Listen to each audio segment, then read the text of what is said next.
నమస్తే, నా పేరు హేమ. ముందుగా మీ అందరికీ మాతృ దినోత్సవ శుభాకాంక్షలు. ఇప్పుడు బులెటిన్ చేసే ముందు హెడ్లైన్స్.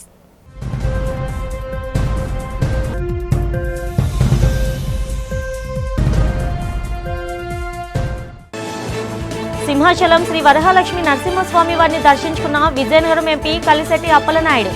ఆలయ మర్యాదలతో స్వాగతం పలికి స్వామివారి దర్శన భాగ్యం కల్పించిన ఆలయ అధికారులు.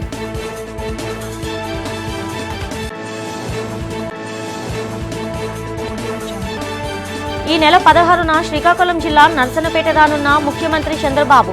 పర్యటన ప్రతిపాదిత ప్రాంతాలను అధికారులతో కలిసి పరిశీలించిన జిల్లా కలెక్టర్ స్వప్నిల్ దినకర్.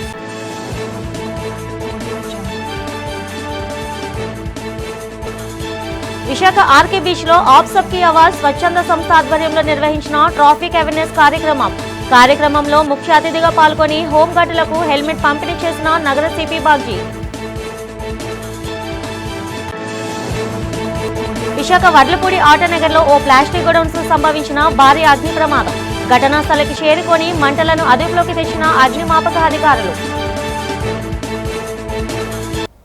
విజయనగరం జిల్లా ఎంపీ కలిశెట్టి అప్పలనాయుడు దంపతులు ఆదివారం సింహగిరిపై కొలువైన శ్రీ వరహాలక్ష్మి నరసింహస్వామి వారిని దర్శించుకున్నారు. ఆలయానికి చేరుకున్న వారికి దేవస్థాన కార్యనిర్వహణాధికారి జె వెంకట్రావు మరియు అర్చకులు సాదర స్వాగతం పలికారు. ముందుగా ఎంపీ దంపతులు ఆలయంలోని మహిమాన్విత కప్పస్తంభాన్ని ఆలింగనం చేసుకొని అనంతరం స్వామివారిని దర్శించుకొని ప్రత్యేక పూజలు నిర్వహించారు. దర్శనం తర్వాత ఆశీర్వచన మండపంలో వేద పండితులు వారికి మంగళ వాయిద్యాల నడుమ వేదాశీర్వచనం అందజేశారు. ఈ సందర్భంగా ఈవో జె వెంకట్రావు ఎంపీ దంపతులకు స్వామివారి శేషవస్త్రం ప్రసాదాలను అందజేసి జ్ఞాపికతో గౌరవించారు.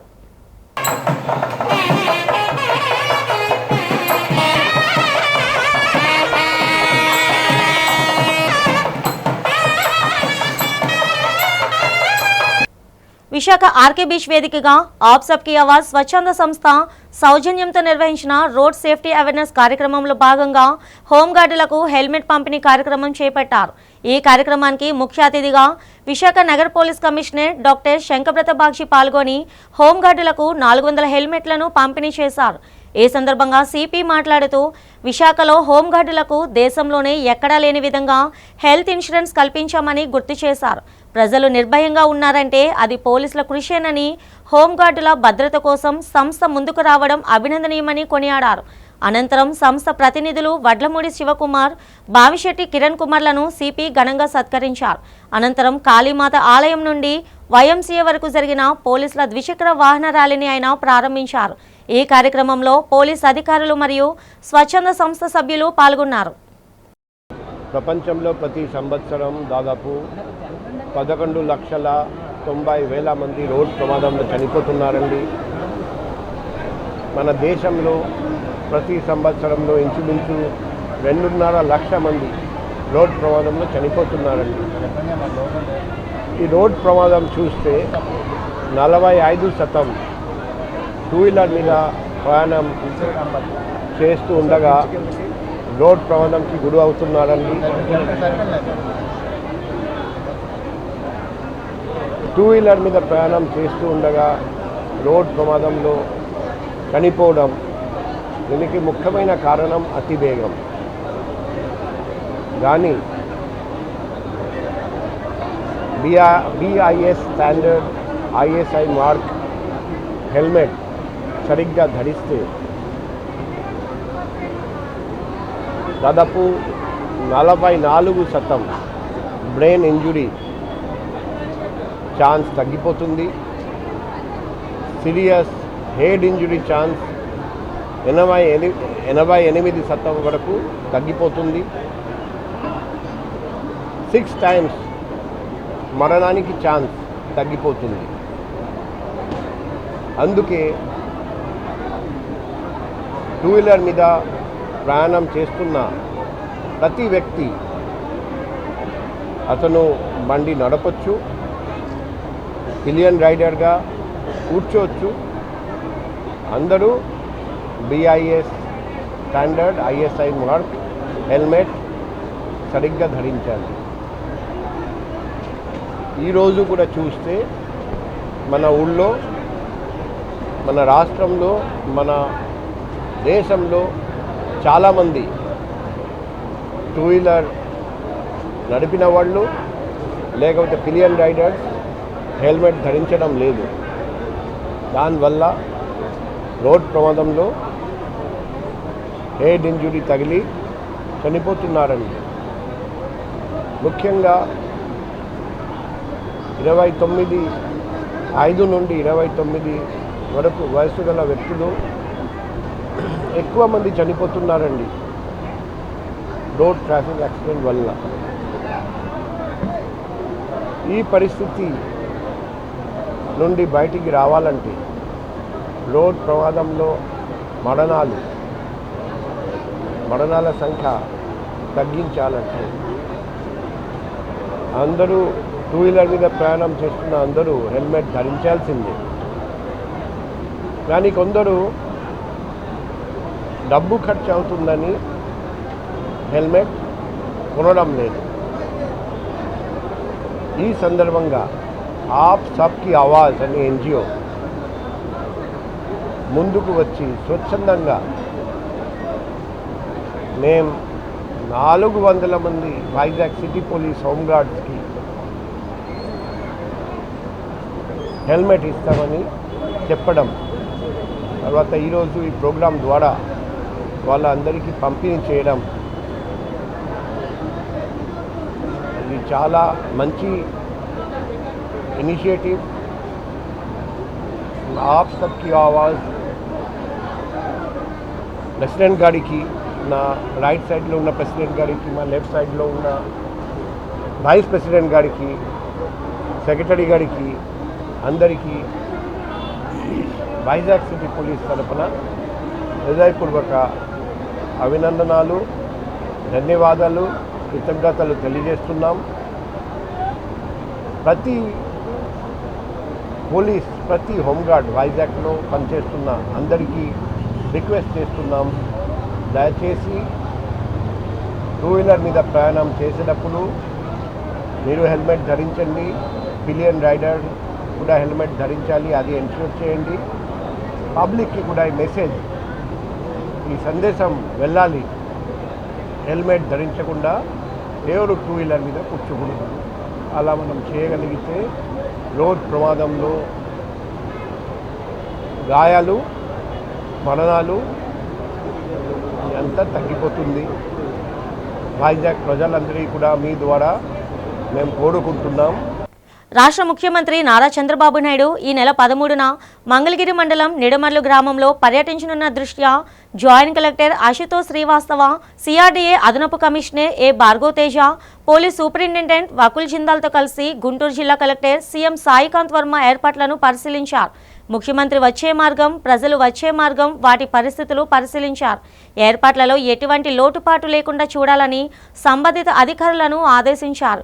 ఈ కార్యక్రమంలో రెవెన్యూ డివిజనల్ అధికారి K Srinivasarao, DRDA project director V Vijayalakshmi, జిల్లా నీటి యాజమాన్య సంస్థ ప్రాజెక్ట్ డైరెక్టర్ వి శంకర్ తదితరులు పాల్గొన్నారు. విశాఖ రైల్వే జోన్ ఏర్పాటు రాష్ట్ర ప్రజల హక్కు అని, ఇది ఎవరి దయాదాక్షిణం కాదని సిఐటియు రాష్ట్ర అధ్యక్షులు సిహెచ్ నరసింగరావు, నేతలు ఆర్కేఎస్వి కుమార్, పి మణి, జ్యోతిషరావు స్పష్టం చేశారు. ఈ సందర్భంగా సిపిఎం కార్యాలయంలో ఏర్పాటు చేసిన మీడియా సమావేశంలో వారు మాట్లాడారు. విభజన చట్టం ప్రకారం దక్కాల్సిన జోన్ విషయంలో కేంద్రం 12 ఏళ్లుగా కాలయాపన చేసిందని వారు విమర్శించారు. జూన్ 1 నుంచి సౌత్ కోస్ట్ రైల్వే జోన్ ఏర్పడుతున్నట్లు గెజెట్ వచ్చినప్పటికీ ఆదాయం గడించే కేకే లేన్ వంటి కీలక విభాగాలను ఒరిస్సాలోని ఈస్ట్ కోస్ట్ జోన్లోనే ఉంచడం ఆంధ్ర రాష్ట్రంపై కేంద్రం చూపుతున్న వివక్షకు నిదర్శనమని ధ్వజమెత్తారు. రైల్వేలో లక్షలాది పోస్టులు ఖాళీగా ఉన్నా నింపకుండా ప్రైవేటీకరణ దిశగా అడుగులు వేయడం దుర్మార్గమని వారు ఆరోపించారు. విశాఖ డివిజన్లో ఖాళీగా ఉన్న 4698 పోస్టులను వెంటనే భర్తీ చేయాలని డిమాండ్ చేశారు. జోన్ కార్యాలయాన్ని రైల్వే స్టేషన్ సమీపంలో కాకుండా 20 కిలోమీటర్ల దూరంలోని ముడసర్లవలకి తరలించడం సరికాదని, రైల్వే రక్షణ కోసం కార్మికులు పోరాటాలకు సిద్ధం కావాలని వారు పిలుపునిచ్చారు. ఆంధ్ర రాష్ట్రానికి ఎట్టకేలకు 12 సంవత్సరాల తర్వాత రైల్వే జోన్ వచ్చింది. సౌత్ కోస్ట్ రైల్వే జోన్ ఏర్పడడం వల్ల దీని ఏర్పాటుకు పెద్ద పోరాటాలు జరిగాయి. అనేక ఆందోళనలు జరిగాయి.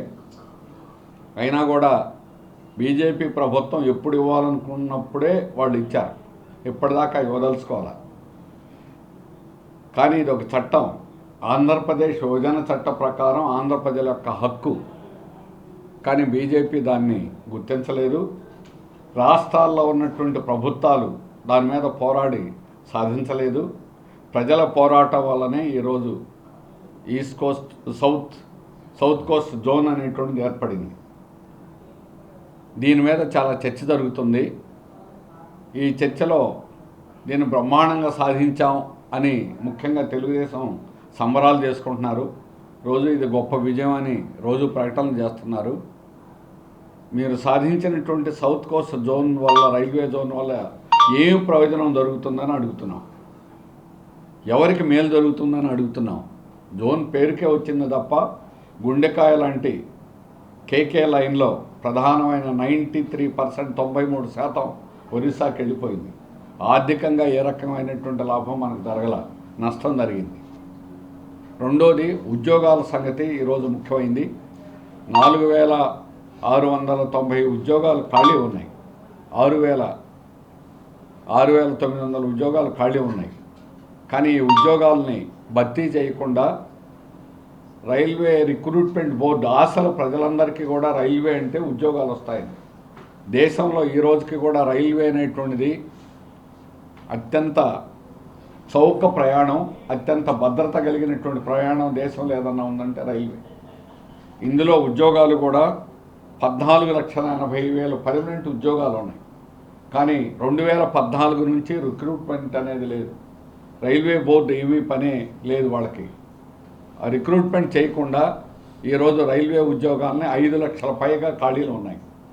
మన జోన్లో 4698 పోస్టులు ఖాళీగా ఉన్నాయి. ఇందులో రన్నింగ్ స్టాఫ్ అంటే లోకో డ్రైవర్స్ కానీ, అలాగే ఇందులో ప్రధానమైనటువంటి డ్రైవర్స్, కీలకమైనటువంటి లోకో రన్నింగ్ సర్వీస్లో పనిచేసేవాళ్ళు, అది గూడ్స్ కానీ ప్యాసింజర్ కానీ ఉన్నటువంటిది 2413 ఖాళీ ఉన్నాయి. మేము అడిగేది ఏమంటే ఏ రాజకీయ బీజేపీ నాయకుడు కానీ, టీడీపీ నాయకుడు కానీ ఎవరైనా కూడా ఈ ఉద్యోగాలు ఎప్పుడు నింపుతారు అని చెప్పండి. మేము సవాల్ చేస్తున్నాం. ఈరోజు ఉద్యోగాలు నింపకుండా ఈరోజు జోన్ అని ప్రకటించడం వల్ల ఎవరికీ ఉపయోగం లేదు. గతంలో మనకు రిక్రూట్మెంట్ జరిగితే ఒరిస్సా వెళ్తే తంతున్నారు, భువనేశ్వర్ వెళ్తున్నారు. అందుకని మనకు జోన్ కావాలి అని 10 ఏళ్ళు కాదు 20 ఏళ్ల నుంచి ఆందోళన ఉంది. దేశంలో కేంద్ర రాష్ట్ర ప్రభుత్వాలు అనుసరిస్తున్న విధానాలకు వ్యతిరేకంగా కార్మిక వర్గం పెద్ద ఎత్తున రోడ్ల మీదకి వస్తూ ఉంది. మనం చూసాం. నేషనల్ రీజన్ ఏదైతే ఉందో ఢిల్లీలో నోయిడా కానీ, లేదంటే చుట్టుపక్కల ఉన్న ప్రాంతాలు కానీ, ఉత్తరప్రదేశ్ చుట్టుపక్కల ఉన్న అన్ని పారిశ్రామిక ప్రాంతాల్లోనూ కూడా కార్మికులు ఈ లేబర్ కోడ్స్ అమలు చేసిన తర్వాత పెద్ద ఎత్తున వాళ్ళ మీద భారాలు పడుతూ ఉన్నాయి. పని గంటలు 8 గంటల నుంచి 12 గంటలకు పెంచుతూ ఉన్నారు. కనీస వేతనాలు పెరక్కపోగా తగ్గిపోతూ ఉన్నాయి. సెలవులు ఉండట్లేదు. దీనన్నింటి మీద కూడా పెద్ద ఎత్తున కార్మిక వర్గం పోరాటాలు చేసి రోడ్ల మీదకి సంఘాలతో పరిమితం లేకుండా, సంబంధం లేకుండా వచ్చి రోడ్ల మీద ఆందోళన చేస్తూ ఉన్నారు. వేలాది మంది రోడ్ల మీదకి వచ్చి ఆందోళన చేస్తున్నారు. ఈ కార్మికులు చేస్తున్న పోరాటం మీద అక్కడ ఉన్నటువంటి ప్రభుత్వం కానీ, కార్పొరేట్ కంపెనీలు కానీ తీవ్రమైన నిర్బంధాన్ని ప్రయోగిస్తూ ఉన్నాయి. కార్మికుల్ని, కార్మిక సంఘాల నాయకుల్ని అక్రమంగా అరెస్టులు చేసి ఎక్కడ ఉంచుతున్నారో కూడా తెలియకుండా నిర్బంధిస్తూ ఉన్నారు. తీవ్రమైన నిర్బంధం వీళ్ళ మీద ఉంటుంది. కాబట్టి నోయిడాలో జరుగుతున్నటువంటి ఈ పోరాటానికి సంఘీభావంగా నోయిడా కార్మికుల మీద నిర్బంధాన్ని ఆపాలని చెప్పేసి కోరుతూ విశాఖ జిల్లా గాజువాక సమీపంలోని వడ్లపూడి ఆటోనగర్ ఎఫ్ బ్లాక్లో ఆదివారం ఉదయం భారీ అగ్ని ప్రమాదం సంభవించింది. స్థానికంగా ఉన్న రాధాకృష్ణ ట్రేడర్స్ అనే ప్లాస్టిక్ ఉత్పత్తుల గొడౌన్లో ఒక్కసారిగా మంటలు చెలరేగాయి. గొడౌన్లో పెద్ద ఎత్తున ప్లాస్టిక్ వస్తువులు ఉండడంతో మంటలు వేగంగా వ్యాపించి ఆ ప్రాంతమంతా దట్టమైన పొగ కమ్మేసింది. సమాచారం అందుకున్న అగ్నిమాపక సిబ్బంది 4 ఫైర్ ఇంజిన్లతో ఘటనా స్థలానికి చేరుకొని మంటలను అదుపు చేసేందుకు తీవ్రంగా శ్రమించారు. ఈ ప్రమాదానికి గల కారణాలు మరియు ఆస్తి నష్టం వివరాలను ఫైర్ సిబ్బంది, పోలీస్ అధికారులు గొడౌన్ యాజమాన్యం ఫిర్యాదు మేరకు అంచనా వేస్తున్నారు. ఈరోజు మార్నింగ్ 4 గంటలకి ఆటోనగర్ ఎఫ్ బ్లాక్ లో ప్లాస్టిక్ స్క్రాప్ గొడౌన్ లో ఫైర్ అయిందని చెప్పేసి మాకు ఆటోనగర్ ఫైర్ స్టేషన్ కి ఫైర్ కాల్ వచ్చింది. ఇమ్మీడియట్గా వెహికల్ టర్న్ అవుట్ చేసాము. వెహికల్ వచ్చి ఇక్కడ స్పాట్లో చూసేసరికి ఫైర్ పెద్దగా ఉండడంతో 10 గంటల స్టేషన్ నుంచి కూడా ఒక వెహికల్ తెప్పించడం జరిగింది. ఫైర్ పెద్దగా ఉండడంతో మన విశాఖపట్నం హెడ్ క్వార్టర్లోనే అలాగే మరిపాలెం స్టేషన్ నుంచి కూడా 2 వాటర్ ట్యాంకులు రప్పించడం జరిగింది. టౌన్ నుంచి వెహికల్స్ రావడానికి టైం పడుతుందని చెప్పేసి పక్కనే ఉన్న BHEL అలాగే స్టీల్ ప్లాంట్ నుంచి కూడా వెహికల్స్ తెప్పించడం జరిగింది. ఫైర్ ఫైటింగ్ అయితే కంటిన్యూస్ గా జరుగుతూ ఉన్నది. ఫైర్ కంటైన్డ్ గా ఉన్నది, ఎటు వ్యాపించలేదు. ఈ ఫైర్ లోనే మనకి ఆస్తి నష్టం జరిగింది తప్పించి ప్రాణ నష్టం కానీ ఎవరికైనా దెబ్బలు తగలడం అటువంటిది ఏమీ జరగలేదండి.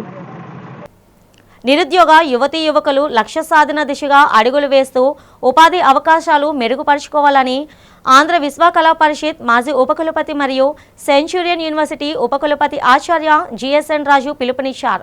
నిరుద్యోగ యువతీ యువకులకు స్కిల్ డెవలప్మెంట్పై అవగాహన కలిగించేందుకు చైతన్య స్రవంతి స్వచ్ఛంద సేవా సంస్థ కోటవీధి సమీపంలోని డిన్ షాదీఖాన్లో ఏర్పాటు చేసిన కార్యక్రమానికి ఆయన ముఖ్య అతిథిగా హాజరయ్యారు.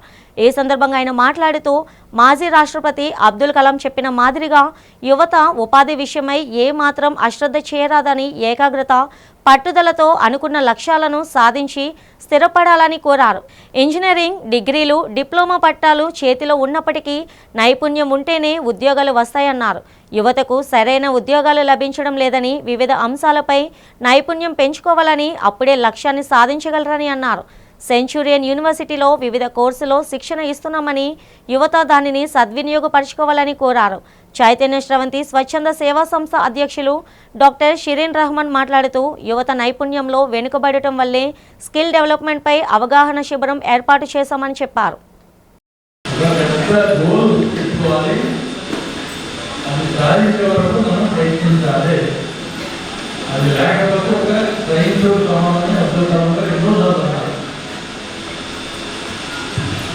ఒక టార్గెట్ పెట్టుకోవాలి. అయ్యాక ఒక ఇంజనీర్ అవ్వాలా, ఒక డాక్టర్ అవ్వాలా, ఒక ఏజ్ అవ్వాలా, పోలీస్ ఆఫీసర్ అవ్వాలా, ఒక సైంటిస్ట్ అవ్వాలా అంటే ఏదో ఒక మీకు నచ్చిన కోణంలో ఏదైతే మీకు ఇష్టపడడానికి చేయడానికి పోతారో అందులో పదిని దారి వరకు కట్టుకోవాలని అందులో కాబట్టి ఎక్కువ చెప్పారు. ఇందులో మనకు ప్రయత్నం ఏంటంటే కష్టపడకుండా వెళ్ళేవారు బీటెక్ చేసాం, వాళ్ళని ఎవరు తీసుకోరు. అది ఎటువంటి డిగ్రీ అంటే ఇక లైసెన్స్ రాదు, ఆ క్వాలిఫికేషన్ బట్టి వాళ్ళు తీసుకుని వారే తగ్గించి ట్రైనింగ్ అదంతా ఇప్పించి స్టైఫండ్ కూడా ఇచ్చి ఉద్యోగాలు ఇస్తారంట. మీరందరూ ఉద్యోగాలు ఎక్కువడం కంటే వాళ్ళే ఇస్తారంట ట్రైనింగ్ ఇదంతా ఇచ్చి. అర్థమైంది కదా. ఒకవేళ ఈ కార్యక్రమంలో ఎవరైనా ఇంట్రెస్ట్ ఉంది అలా వెళ్ళటానికి మనాడు ఉన్నారు కాబట్టి మన ఆఫీస్ కూడా ఉంది కాబట్టి విశాఖ రైల్వే జోన్ ఏర్పాటు ప్రక్రియలో ఢిల్లీలోని రైల్వే బోర్డు HR విభాగం తెలుగు ఉద్యోగుల పట్ల వివక్ష చూపుతుందని ఏపీ ప్రజా సంఘాల జేఏసీ రాష్ట్ర అధ్యక్షులు JT రామారావు ఆవేదన వ్యక్తం చేశారు. విశాఖ మద్దిలపాలెం తెలుగు తల్లి జంక్షన్ వద్ద జరిగిన కార్యక్రమంలో ఆయన మాట్లాడుతూ భువనేశ్వర్లో పనిచేస్తున్న తెలుగు వారికి NOCలు ఇవ్వకుండా అన్యాయం చేస్తున్నారన్నారు. సీనియారిటీ ప్రమోషన్ల విషయంలో స్పష్టత లేకపోవడంతో ఉద్యోగులు ఆందోళనలో ఉన్నారని పేర్కొన్నారు. మరోవైపు ఇతర రాష్ట్రాల ఉద్యోగులను వెనక్కి పంపడంలోనూ అవకతవకలు జరుగుతున్నాయని ఆయన విమర్శించారు. కేంద్ర ప్రభుత్వం వెంటనే స్పందించి తెలుగు ఉద్యోగులకు NOCలు మంజూరు చేయాలని, స్థానిక హక్కులను కాపాడుతూ స్పష్టమైన ఉత్తర్వులు ఇవ్వాలని డిమాండ్ చేశారు. దశాబ్దాల పోరాట ఫలితమైన విశాఖ జోన్ విషయంలో అధికారులు వివక్షపూరిత విధానాలను వీడాలని స్పష్టం చేశారు. ఈ కార్యక్రమంలో రైల్వే కార్మిక నేత కె రామచంద్రమూర్తితో పాటు పలువురు జేఏసీ ప్రతినిధులు పాల్గొన్నారు. దశాబ్దాల కాలంగా విశాఖ రైల్వే జోన్ లేకపోవడం కారణంగా అనేక వివక్షలు, అవమానాలు పాల్పడుతూ వచ్చింది. ఒడిశా అధికారులు మాకు అన్యాయం చేశారు, రైల్వే జోన్ కావాలని కోరితే కేకే లైన్ తీసివేసి మళ్ళీ అదే వివక్షత కొనసాగుతూ ఉంది. ఆనాడు రాష్ట్ర విభజన చేసినప్పుడు హైదరాబాద్ని విడదీశారు, మళ్ళీ రైల్వే జోన్ విభజనలో కేకే లైన్ లేకుండా చేశారు. బీహార్, బెంగాల్, ఒరిస్సా వాళ్ళకి లక్షల్లో జీతాలు వస్తాయని మేము విశాఖ రైల్వే జోన్ ఉద్యోగం చేయలేదు. South east coast railway board మార్చి విశాఖ రైల్వే జోన్ బోర్డు పెడతారని చెప్పి కేవలం బోర్డుల కోసం మేము రైల్వే జోన్ ఉద్యమం చేయలేదు. విశాఖ ఆత్మగౌరవం, విశాఖలో రిక్రూట్మెంట్ కావాలని చెప్పి మేము ఉద్యమం చేశాము. కొంతమంది బాధ్యత లేకుండా వ్యవహరిస్తూ ఉన్నారు. పరిస్థితి చాలా సీరియస్గా ఉంది. ఇక్కడున్న బీహార్, బెంగాల్ వాళ్ళని, ఒడిషా వాళ్ళని వెనక్కి పంపించట్లేదు. భువనేశ్వర్లో పనిచేస్తున్న వాళ్ళకేమో ఎన్ఓసీలు ఇవ్వట్లేదు. ఢిల్లీలో రైల్వే బోర్డు కార్యాలయంలో హెచ్ఆర్ డిపార్ట్మెంట్ వాళ్ళు నిరంకుశంగా వ్యవహరిస్తూ ఉన్నారు. ఏపీకి అన్యాయం చేస్తూ ఉన్నారు. తిరిగి తెలంగాణ, బీహార్, బెంగాల్, ఒరిస్సా వాళ్ళని వైజాగ్ నెత్తి మీద పెడతా ఉన్నారు. ఉద్యోగుల పని విభజన కానీ, సీనియారిటీ కానీ, ట్రాన్స్ఫర్లు కానీ, ప్రమోషన్లు కానీ అన్నింటా అన్యాయం చేస్తూ ఉన్నారు. కేకే లైన్ విషయంలో ఇంతవరకు స్పందన లేదు. ప్రకటన వచ్చి వారం రోజులు అయ్యింది. కనీసం ఇప్పటికీ కూడా కూటమి నాయకులు స్పందించట్లేదు. కనీసం చర్చలకు పిలవట్లేదు. అసలు ఎవరు ఈ గైడ్లైన్స్ రెడీ చేస్తూ ఉన్నారు? మేము అడిగింది విశాఖ రైల్వే జోను, వాళ్ళు దక్షిణ కోస్తా జోన్ అంటున్నారేంటి? రాష్ట్ర విభజనలో అమరావతికి పేరు ఎలా వచ్చింది? అక్కడ రాజధాని పెట్టారు కాబట్టి అమరావతి రాజధాని పేరు ఇచ్చారు. ఇవాళ రైల్వే జోన్ ఇక్కడ కావాలని రాష్ట్ర ముఖ్యమంత్రి నారా చంద్రబాబు నాయుడు ఈ నెల 16న శ్రీకాకుళం జిల్లా పర్యటనకు రానున్న నేపథ్యంలో నర్సన్నపేట సమీపంలోని జమ్ము, తామ్రాపల్లి ప్రాంతాల వద్ద ప్రతిపాదిత స్థలాలను జిల్లా కలెక్టర్ స్వప్నిల్ దినకర్ పున్కర్ అధికారులతో కలిసి ఆదివారం పరిశీలించారు. హెలిప్యాడ్ స్థల అనుకూలతలపై అధికారులతో చర్చించారు. హెలిప్యాడ్ స్థల విస్తీర్ణం మ్యాప్ ద్వారా నిశితంగా పరిశీలించారు. వాహనాల పార్కింగ్, వాహనాల రాకపోకలకు ఇబ్బందులు తలెత్తకుండా వాహనాలకు ప్రత్యామ్నాయ మార్గం తదితర అంశాలపై అధికారులకు సూచనలు చేశారు. హెలిప్యాడ్ స్థల మైదానాన్ని చదును శుభ్రపరిచే పనులు త్వరితగతిన పూర్తి చేసి సిద్ధం చేయాలని అధికారులను ఆదేశించారు. ఈ కార్యక్రమంలో ఇన్ఛార్జ్ రెవెన్యూ డివిజనల్ అధికారి వేణుగోపాలరావు, రహదారులు, భవనాల శాఖ ఇంజనీరింగ్ అధికారి తిరుపతిరావు, తహసీల్దార్ Satyanarayana, DSP Lakshmanarao, circle inspector Srinivasarao, sub ఇన్స్పెక్టర్లు గణేష్, రంజిత్ తదితరులు పాల్గొన్నారు. గిరిజన ప్రాంతాల్లో నెలకొన్న గ్యాస్ కొరతను నిరసిస్తూ కాంగ్రెస్ మరియు సిపిఎం ఆధ్వర్యంలో అరకు వ్యాలీ తహసీల్దార్ కార్యాలయం వద్ద భారీ ధర్నా నిర్వహించారు. ఈ సందర్భంగా Congress PCC delegate member Pachipenta Chinnaswamy మాట్లాడుతూ రాష్ట్రంలో గ్యాస్ కొరత లేదని ప్రభుత్వం చెప్తున్న మాటలు గిరిజన ప్రాంతాల్లో అబద్ధాలుగా మారుతున్నాయని మండిపడ్డారు. మండలంలో గ్యాస్ గోడౌన్ లేకపోవడంతో వినియోగదారులు మాడుగుల ఏజెన్సీలపై ఆధారపడాల్సి వస్తుందని, ఆన్లైన్ బుకింగ్ చేసిన నెలల తరబడి సరఫరా కావడం లేదని ఆవేదన వ్యక్తం చేశారు. సుమారు 2000 మందికి పైగా వినియోగదారులు గ్యాస్ కోసం ఎదురు చూస్తున్నారని, డీలర్ల నిర్లక్ష్యం వల్ల మహిళలు మళ్లీ కట్టెల పొయ్యలు ఆశ్రయించాల్సి వస్తుందని ఆయన విమర్శించారు. అరకు వ్యాలీలో తక్షణమే గ్యాస్ గోడౌన్ ఏర్పాటు చేయాలని, పెండింగ్లో ఉన్న బుకింగ్స్ ను క్లియర్ చేయాలని డిమాండ్ చేశారు. లేని పక్షంలో గిరిజన మహిళలతో కలిసి పెద్ద ఎత్తున ఉద్యమిస్తామని హెచ్చరించారు. ఈ కార్యక్రమంలో ఆదివాసీ కాంగ్రెస్ కోఆర్డినేటర్ సోమేశ్వరం, సిపిఎం నేత రామారావు మరియు పెద్ద సంఖ్యలో గిరిజన మహిళలు పాల్గొన్నారు. విశాఖ పోర్ట్ స్టేడియం లీజ్ వ్యవహారంలో భారీ కుంభకోణం జరుగుతుందని, బాధ్యులైన బొడ్డేటి కాశీ విశ్వనాథం మరియు పోర్ట్ అధికారులపై సిబిఐ విచారణ జరపాలని జనసేన నేత పీతల మూర్తి యాదవ్ డిమాండ్ చేశారు. ఈ సందర్భంగా విశాఖలో నిర్వహించిన మీడియా సమావేశంలో ఆయన మాట్లాడుతూ స్టేడియం నిర్వహించలేక చేతులెత్తేసిన విశ్వనాథ్ స్పోర్ట్స్ సంస్థకు థర్డ్ పార్టీ అసెస్మెంట్ పేరుతో 40 కోట్ల రూపాయల పరిహారం చెల్లించేందుకు పోర్ట్ అధికారులు కుమ్మక్కయ్యారని ఆరోపించారు. నిబంధనలకు విరుద్ధంగా సబ్లీజులు ఇవ్వడం, అక్రమ కట్టడాలు చేపట్టడం వంటి కారణాలతో గతంలోనే ఈ సంస్థ లీజ్ రద్దయిందని ఆయన గుర్తు చేశారు. జీవీఎంసీకి 600 కోట్లకు పైగా బకాయిలు ఉన్నా చెల్లించిన పోర్ట్ యాజమాన్యం ఒక ప్రైవేట్ వ్యక్తికి కోట్ల రూపాయలు కట్టబెట్టడం అన్యాయమన్నారు. అలాగే సింహాచలం దేవస్థానం భూముల్లో అక్రమంగా నిర్మిస్తున్న బహుళ అంతస్తుల భవనంపై కొనుగోలుదారుల నుండి పనులు చేసిన కోట్ల రూపాయల అడ్వాన్సులపై విచారణ జరపాలని కోరారు. అసెస్మెంట్ పేరిట 40 కోట్ల రూపాయలు తిరిగి పోర్టు ట్రస్ట్ వాళ్ళు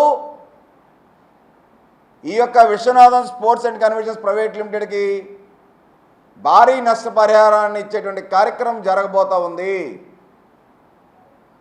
ఈ మొత్తం వ్యవహారం పైన ఏదైతే Viswanatham sports and conventions private limited, Boddeti Kasi కుటుంబ సభ్యులు, వాళ్ళ కుమారుడు, వాళ్ళకి సంబంధించినటువంటి సంస్థల పైన పోర్టు లీజు ల్యాండ్ తీసుకున్న దగ్గర నుంచి కూడా అక్కడ జరిగినటువంటి సంఘటనలు కానీ, ఇప్పుడు మళ్ళీ థర్డ్ పార్టీ అసెస్మెంట్ అని చెప్పి కోట్ల రూపాయల్లో తిరిగి వీళ్ళకి చెల్లించి పోర్టు అధికారులు, కొంతమంది కీలక అధికారులు వీళ్ళు కలిపి లాలూచి పడి ₹1,00,00,000 పంచుకోవడానికి రంగం ఏదైతే సిద్ధం చేస్తున్నారో ఈ మొత్తం వ్యవహారం పైన సిబిఐ విచారణ జరిపించాలి. నేను సెంట్రల్ విజిలెన్స్ కమిషన్కి కంప్లైంట్ చేయబోతున్నాను మొత్తం వ్యవహారం మీద. ఇదే విశ్వనాథం ఎవెన్యూస్ అని బొడ్డేటి కాశీకి చెందినటువంటి సంస్థ పోర్టు స్టేడియం కానుకొని వెనకాల ఏదైతే గ్యాస్ గోడౌన్ ఉండేదో పోర్టు స్థలం అది ఖాళీ చేయించి 513 స్క్వేర్ మీటర్ల పోర్టు స్థలాన్ని లీజుకి తీసుకొని విశ్వనాథం ఎవెన్యూస్ బొడ్డేటి కాశీ లీజుకి తీసుకొని వాళ్ళ సంస్థ పేరు మీద సింహాచలం దేవస్థానం చెందినటువంటి సర్వే నంబర్ 275లో సర్వే నంబర్ అక్కడ 2919 చదరపు గజాల్లో 13 మంది ప్లాట్లకు సంబంధించి ఈయనేదో డెవలప్మెంట్ అగ్రిమెంట్ చేసుకొని అక్కడ భారీ బహుళ అంతస్తుల నిర్మాణం చేపట్టడానికి శ్రీకారం చుట్టారు. దానికి రోడ్డు లేదు. ఆ రోడ్డు లేనటువంటి స్థలానికి దేవస్థానంలో అక్రమ నిర్మాణం ఏదైతే విశ్వనాథం ఎవెన్యూస్ చేపడుతున్నారో ఆ యొక్క నిర్మాణానికి సంబంధించి 2021లోనే నేను సంబంధిత అధికారులకి, జీవీఎంసీ అధికారులకి, జిల్లా కలెక్టర్ గారికి అందరికీ కూడా దేవస్థానం అధికారులకి అందరికీ కూడా ఫిర్యాదు చేయడం జరిగింది. నర్సన్నపేట పట్టణంలో పారిశుద్ధ్య నిర్వహణ పక్కాగా ఉండాలని, ఇందులో ఎలాంటి అలసత్యం వహించకూడదని జిల్లా కలెక్టర్ స్వప్నిల్ దినకర్ పున్కర్ అధికారులను ఆదేశించారు. ముఖ్యమంత్రి పర్యటన నేపథ్యంలో శనివారం ఆయన నర్సన్నపేటలో పర్యటించి వెంకటేశ్వర థియేటర్ పరిసర ప్రాంతాలను స్వయంగా పరిశీలించారు. రోడ్ల వెంట చెత్తను తొలగించి మురుగు కాలువలను ఎప్పటికప్పుడు శుభ్రం చేయాలని మున్సిపల్, పంచాయతీ అధికారులకు స్పష్టం చేశారు.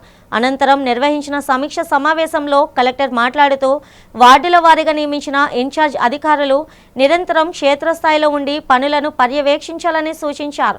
పట్టణం సుందరంగా కనిపించేలా చర్యలు తీసుకోవాలని, ముఖ్యమంత్రి పర్యటించే మార్గాల్లో ఎక్కడ పారిశుద్ధ్య లోపాలు కనిపించకూడదని అధికారులను హెచ్చరించారు.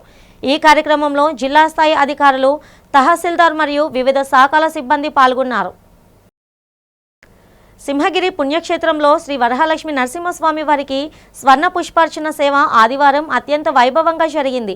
దేవస్థాన కార్యనిర్వహణాధికారి జె వెంకట్రావు ఆధ్వర్యంలో జరిగిన ఈ విశేష పూజలో వేద పండితుల మంత్రోచ్చరణ నడుమ శ్రీదేవి, భూదేవి సమేత శ్రీ గోవిందరాజస్వామి వారికి బంగారు పుష్పాలతో అర్చన నిర్వహించారు. వేకువజామునే సుప్రభాత సేవ, ప్రాతకాల పూజల అనంతరం ఉత్సవమూర్తులను సర్వాంగ సుందరంగా అలంకరించి కళ్యాణ మండపానికి తీసుకొచ్చారు. నాదస్వర వాయిద్యాల మధ్య భక్తుల గోవింద నామస్మరణ చేస్తుండగా శాస్త్రోక్తంగా సాగిన ఈ కృతవుతో సింహగిరి ఆధ్యాత్మిక శోభతో విరజల్లింది. పాల్గొన్న భక్తులకు పండితులు ఆశీర్వచనాలు అందించి స్వామివారి ప్రసాదాలను పంపిణీ చేశారు. లోక కళ్యాణార్థం నిర్వహిస్తున్న ఈ సేవ ప్రతి గురువారం, ఆదివారం జరుగుతుందని భక్తులు ఈ అవకాశాన్ని వినియోగించుకోవాలని ఈవో వెంకట్రావు కోరారు. బులెటిన్ ముగుస్తుండగా హెడ్లైన్స్ మరోసారి.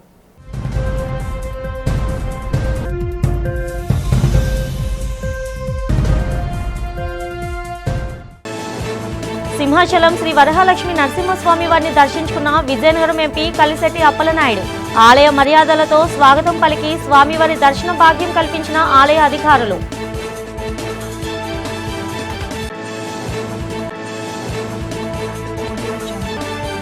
ఈ నెల 16న శ్రీకాకుళం జిల్లా నర్సన్నపేట రానున్న ముఖ్యమంత్రి చంద్రబాబు. పర్యటన ప్రతిపాదిత ప్రాంతాలను అధికారులతో కలిసి పరిశీలించిన జిల్లా కలెక్టర్ స్వప్నిల్ దినకర్.